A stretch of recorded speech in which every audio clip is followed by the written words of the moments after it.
नमस्ते। तो एक साधक ने मुझे कमेंट में प्रश्न पूछा है कि मेरी कुंडलिनी शक्ति जागृत हो रही है या नहीं हो रही है, यह मुझे कैसे पता चलेगा, किन लक्षणों से मुझे पता चलेगा कि मेरी कुंडलिनी शक्ति जागृत हो रही है। तो चलिए आज मैं आप सभी को वह लक्षण भी बता देती हूँ। तो जो साधक ध्यान मार्ग में होते हैं, आध्यात्मिक मार्ग में होते हैं, जो नियमित ब्रह्म मुहूर्त में उठ के ध्यान करते हैं, उनको ध्यान में कुछ कुछ अनुभूतियाँ, छोटी बड़ी अनुभूतियाँ तो होती ही रहती है। जैसे कि शरीर में ऊर्जा का अनुभव होना, या जब वह आंखें बंद करे तो विविध रंग दिखना, ऐसे कई सारे अनुभव होते ही रहते हैं।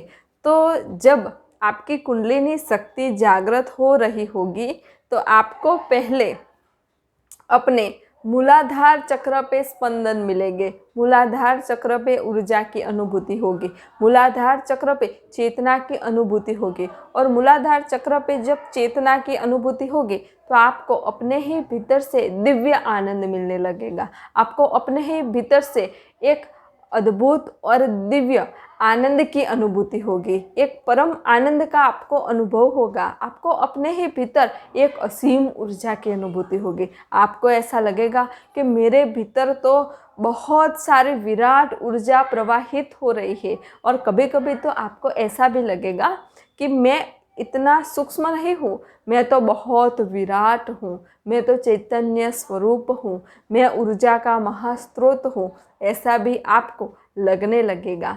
तो जब आपको अपने मूलाधार चक्र पे असीम ऊर्जा का अनुभव हो तो आप समझ लीजिए कि आपकी कुंडलिनी शक्ति जागृत हो रही है। कुंडलिनी शक्ति जागृत होने पर आपको अपनी रीढ़ की हड्डी में भी ऊर्जा के स्पंदन मिलने लगेंगे, रीढ़ की हड्डी में भी आपको चेतना के स्पंदन मिलने लगेंगे और वहाँ भी आपको ऊर्जा की दिव्य अनुभूति होगी। आप ध्यान में बैठे होंगे और आपको अपनी रीढ़ की हड्डी पे इतनी असीम ऊर्जा का अनुभव होगा, इतनी दिव्य ऊर्जा का अनुभव होगा कि आप ध्यान मग्न हो जाएंगे, उसी ऊर्जा में लीन हो जाएंगे। आपको अपने ही भीतर से एक दिव्य आनंद मिलने लगेगा। जब आपके साथ ऐसा हो तब भी आप समझ लीजिए कि मेरी कुंडलिनी शक्ति जागृत हो रही है। फिर जब आपकी कुंडलिनी शक्ति जागृत होगी तो हमारे जो 7 चक्र होते हैं, और पहला चक्र होता है मूलाधार चक्र, दूसरा स्वाधिष्ठान चक्र, तीसरा मणिपुर चक्र, चौथा अनाहत चक्र, पांचवा विशुद्धि चक्र, छठा आज्ञा चक्र और सातवां सहस्त्रार चक्र। तो जब कुंडलिनी शक्ति जागृत होती है तो वह कुंडलिनी शक्ति मूलाधार से लेकर सहस्त्रार तक ऊपर की ओर गति करती है और वह जिस भी चक्र पे जाकर के रुकती है उस चक्र को वह शुद्ध करती है, उस चक्र की सारी अशुद्धियाँ वह नष्ट कर देती है और उस चक्र में दिव्य ऊर्जा का संचार कर देती है और उस चक्र को एक्टिव कर देती है।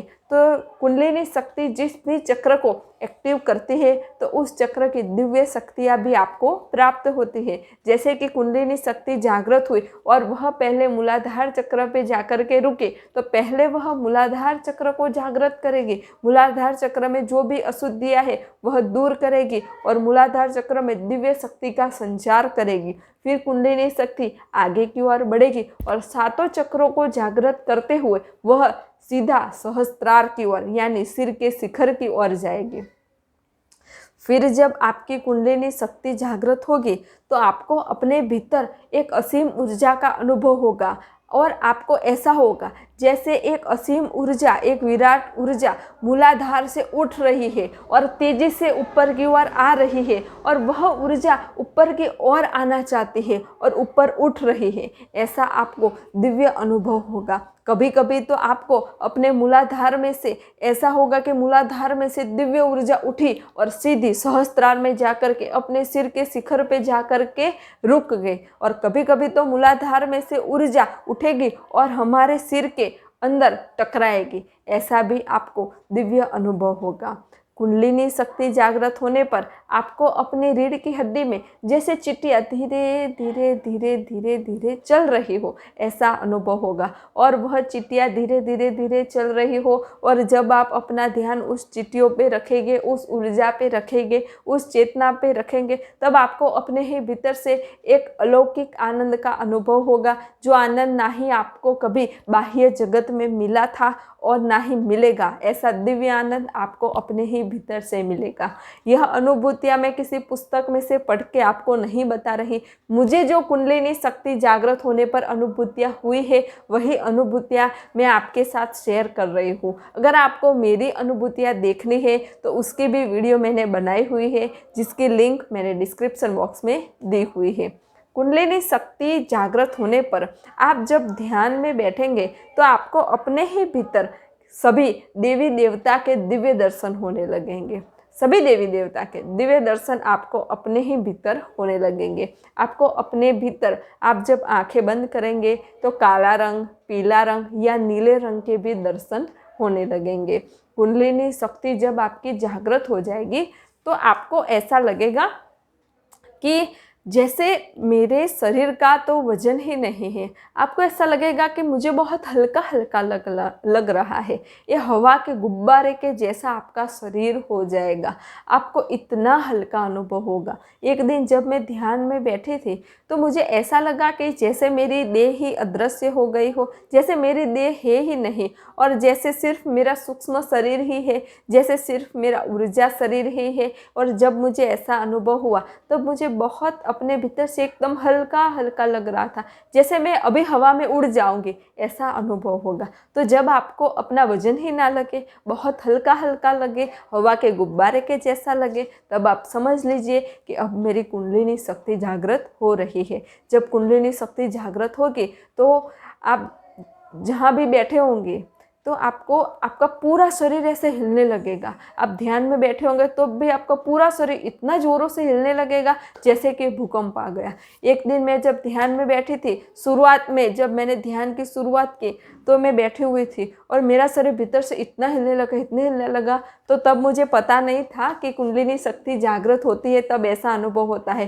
तो मैं तो फटाफट से ध्यान में उसे उठ गई और बाहर जा कर के मैंने पूछा मम्मी से कि मम्मी क्या अर्थक्वेक आया, क्या भूकंप आया क्या? मम्मी क्या नहीं कहाँ भूकंप आए है। तो मैंने बोला मैं रूम में बैठी तो वहाँ तो सब हिल रहा था। मम्मी ने कहा नहीं भूकंप नहीं आया। फिर उन्होंने तो न्यूज़ में भी जा कर के देखा कि क्या भूकंप आया है, थोड़ा बहुत आया हो और हमको ना पता हो, लेकिन न्यूज़ में भी कुछ नहीं बताया कि भूकंप कुछ नहीं आया। फिर कुछ दिनों बाद मेरी एक आध्यात्मिक मार्ग से जुड़े हुए व्यक्ति से मुलाकात हुई तो उसने मुझे बताया कि जब कुंडलिनी शक्ति एक्टिव होती है ना तो ऐसे ऐसे अनुभव होते हैं। तब मुझे पता चला कि अरे ये तो भीतरी अनुभव हो, भूकंप में कुछ नहीं आया था। तो साधकों को यह अनुभव भी अक्सर होता रहता है कि उनका पूरा शरीर वाइब्रेट करने लगता है और उनको ऐसा होता है जैसे कि भूकंप आ गया। कुंडलिनी शक्ति जिस भी साधक की जागृत हो जाती है उसकी रुचि आध्यात्मिकता की ओर बढ़ जाती है। वह यह खोज करने लगता है कि परमात्मा क्या है, परम तत्व क्या है, मैं कौन हूँ। वह इस खोज में लग जाता है। वह भीतरी जगत में उतर जाता है और बाह्य जगत से वह विमुख हो जाता है। तो जब आपके साथ ऐसा हो तो आप समझ लीजिए कि हाँ अब मेरी कुंडलिनी शक्ति जागृत हो रही है। कुंडलिनी शक्ति जागृत होने पर आपको अपने भीतर से बहुत सारी दिव्य अनुभूतियाँ भी होती है। जैसे कि आपको अपने ही भीतर से ओमकार का ब्रह्मनाद सुनाई दे।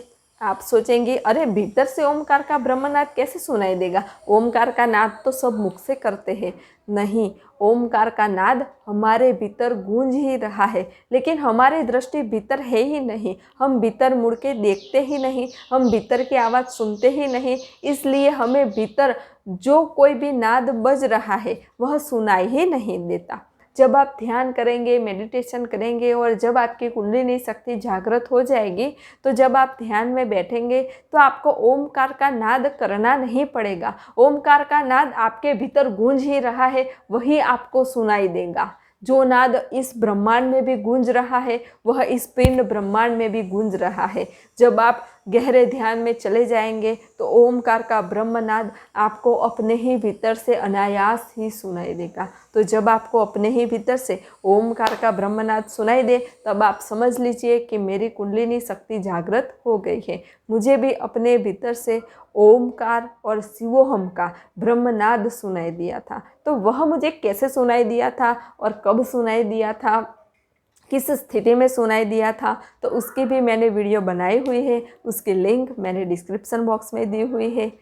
तो कुंडलिनी शक्ति जागृत हो जाने पर साधक अपने भीतर एक असीम ऊर्जा का दिव्य अनुभव भी करता है, उसकी शारीरिक और मानसिक ऊर्जा भी बढ़ जाती है। तो कुंडलिनी शक्ति जागृत होने पर और भी बहुत सारी दिव्य अनुभूतियाँ होती है। यह मैंने आपको शुरुआत की दिव्य अनुभूतियाँ बताई, जिससे कि आपको पता चल सके कि कुंडलिनी शक्ति जागृत आपकी हुई है या नहीं। अगर हुई है तो बहुत अच्छी बात है, अगर नहीं हुई है तो आप रोज़ाना ध्यान कीजिए और मेडिटेशन कीजिए। कुंडलिनी शक्ति के ऊपर मैंने और भी बहुत सारी वीडियोस बनाई हुई है, तो उसकी लिंक भी मैंने डिस्क्रिप्शन बॉक्स में दी हुई है। जब मेरी कुंडलिनी शक्ति जागृत हुई तो मुझे भी बहुत सारी दिव्य अनुभूतियाँ हुई है, तो उसकी लिंक भी मैंने डिस्क्रिप्शन बॉक्स में दी हुई है। अगर आप ध्यान करना चाहते हैं और अगर आपको यह नहीं पता कि अरे ध्यान कैसे करें, ध्यान कहाँ बैठ के करें, ध्यान किस दिशा में बैठ के करें, ध्यान में कैसे कपड़े पहने, ध्यान कहाँ पे लगाए, ध्यान कितने समय तक करें, तो इन सभी टॉपिक्स के ऊपर मैंने वीडियो बनाई हुई है। उसकी लिंक भी मैंने डिस्क्रिप्शन बॉक्स में दी हुई है। अगर आपको ध्यान के बारे में या किसी भी ध्यान विधि के बारे में जानना हो तो उस पर भी मैंने वीडियो बनाई हुई है, उसकी लिंक मैंने डिस्क्रिप्शन बॉक्स में दी हुई है। अगर आपको ध्यान के बारे में या आध्यात्मिक मार्ग के बारे में कोई भी प्रश्न हो तो आप मुझे कमेंट में लिख के भेज सकते हैं, मैं आपको उसका उत्तर ज़रूर दूंगी। नमस्ते। सब घटवासी परमात्मा को प्रणाम।